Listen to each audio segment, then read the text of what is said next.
Struggling to his feet with a curtain of blood pouring down his face and into his eyes, Stevie ran towards the road. His Corolla was around somewhere, he was sure of that, and he knew he had to get to it and fast.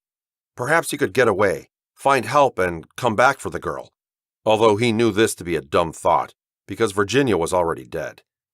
He'd seen her guts spread out beneath her dying body like some sick buffet, so any thoughts of rescuing her served only to assuage Stevie's selfish conscience. Stevie tore the last of the centipedes from his hair, wobbled to his feet, unsteady because of the venom that worked its way through his bloodstream, and zigzagged towards where he thought his car might be. What Stevie didn't see was the airport shuttle bus thundering towards him as he blundered out into the road. It was fortuitous that the shuttle bus driver saw him. Otherwise, Stevie would have become just another mangled lump of roadkill on the hot California road.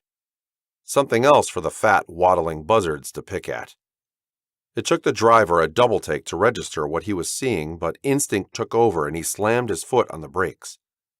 It wasn't every day that a naked, blood-drenched boy ran in front of the happy shuttle Coachella Valley Airport bus. The small group of passengers stood around the boy's body, holding handkerchiefs, hats, hands, anything up to their noses to stifle the dreadful blood and piss stink that wafted off of him. They gawked and fought the urge to point at his shriveled genitals, the countless abrasions over his upper body, and the congealing mask of blood that covered his face. Behind them, the bus driver was busy calling 911, doing his damnedest to not throw up whilst explaining to the operator what was going on and where he was.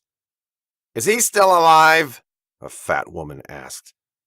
"Yeah, he's still breathing," a guy in a too-wide Stetson replied, blinking hard against the harsh California sun. "And you can see his jugular moving." He pointed at Stevie's throat and at the faint throbbing that was exaggerated by the slick blood that coated it. "What the heck happened to him?" Fat woman said with some difficulty as her breathing was coming in short spasms from the sheer exertion of getting off the bus and standing upright.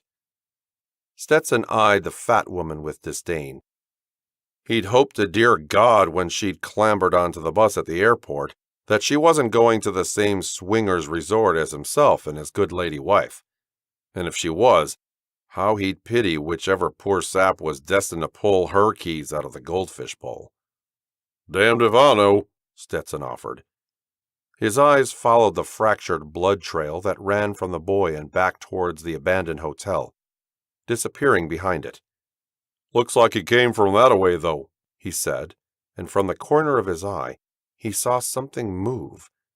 It darted into one of the scrawny, desiccated bushes that specked the roadside.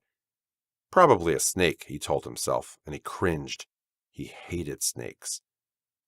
Stevie's body began to convulse. His head snapped back, eyes bulged open, and he twitched and shuddered.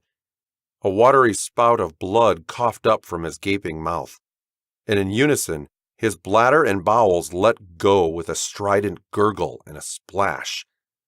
The bus people gasped and took a step back as one, a look of utter disgust on every face as the unfortunate boy jigged as if 1,000,000 volts were passing through his body, and he peed and crapped on the road in front of them.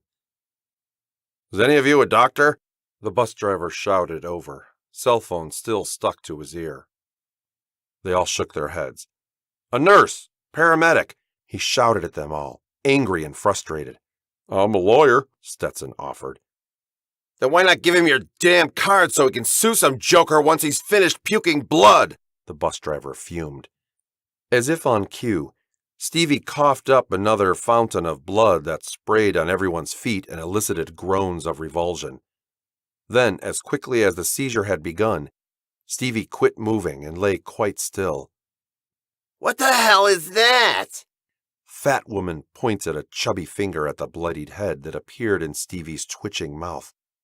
It was wide and fat, a thumb's length across, and sported sturdy segmented antennae that twitched around to taste the air.